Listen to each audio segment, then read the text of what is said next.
नमस्कार दोस्तों, welcome to Ram sir Hindi channel. दोस्तों, आज का एडिटोरियल डिक्टेशन 90 WPM से स्टार्ट होगा 5 सेकंड बाद। Dictation start. विपक्षी दलों ने संसद के मानसून सत्र के पहले बुलाई गई सर्वदलीय बैठक का जिस तरह थोड़ी देर के लिए ही सही बहिष्कार किया, उससे यह अनुमान सहज ही लगाया जा सकता है कि यह सत्र हंगामे से भरा रहने वाला है। विपक्षी दलों ने सर्वदलीय बैठक का बहिष्कार इसलिए किया क्योंकि इस बैठक में तृणमूल कांग्रेस से अलग हुए गुट को भी बुलाया गया था।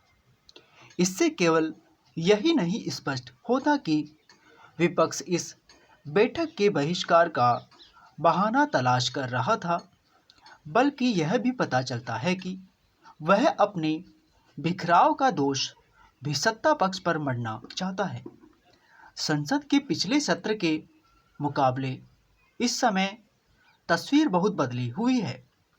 पिछले सत्र में विपक्ष इसलिए उत्साहित था कि उसने महिला आरक्षण से जुड़े परिसीमन संबंधी संविधान संशोधन विधेयक को 2/3 बहुमत से पारित नहीं होने दिया था।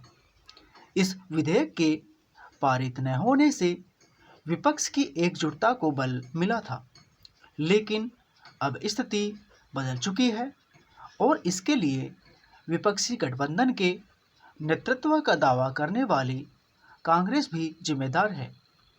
उसने तमिलनाडु में जिस तरह सत्ता के लोभ में द्रुमक का साथ छोड़ा, उसका परिणाम यह हुआ कि उसने कांग्रेस से दूरी बना ली और अब वह संसद में उसके साथ बैठने के लिए भी तैयार नहीं है।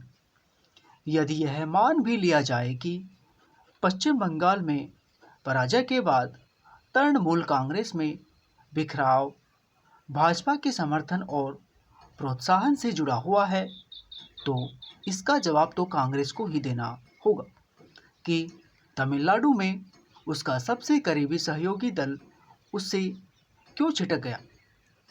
पिछले सत्र के मुकाबले इस सत्र के आने तक विपक्ष की कमजोरी का अनुमान इससे भी लगाया जा सकता है कि तृणमूल कांग्रेस के बाद उद्धव ठाकरे की शिवसेना में भी विभाजन हो गया और अब इसके कयास लगाए जा रहे हैं कि शरद पवार के नेतृत्व वाले राष्ट्रवादी कांग्रेस पार्टी भी भाजपा की अगुवाई वाले राष्ट्रीय जनतांत्रिक गठबंधन का हिस्सा बनने के लिए तैयार है। कुल मिलाकर इस समय विपक्ष न केवल बिखरा हुआ दिख रहा है, बल्कि हताश एवं निराश भी। इस स्थिति में संसद के इस सत्र में आए दिन हंगामा देखने को मिल सकता है। निश्चित रूप से विपक्ष के उन मुद्दों पर संसद में चर्चा होनी ही चाहिए जिनका उल्लेख उसकी ओर से सर्वदलीय बैठक में किया गया। बात चाहे राम मंदिर में चढ़ावा चोरी की हो या अथवा नीट पेपर लीक की, इन सब मुद्दों पर संसद में चर्चा होनी ही चाहिए।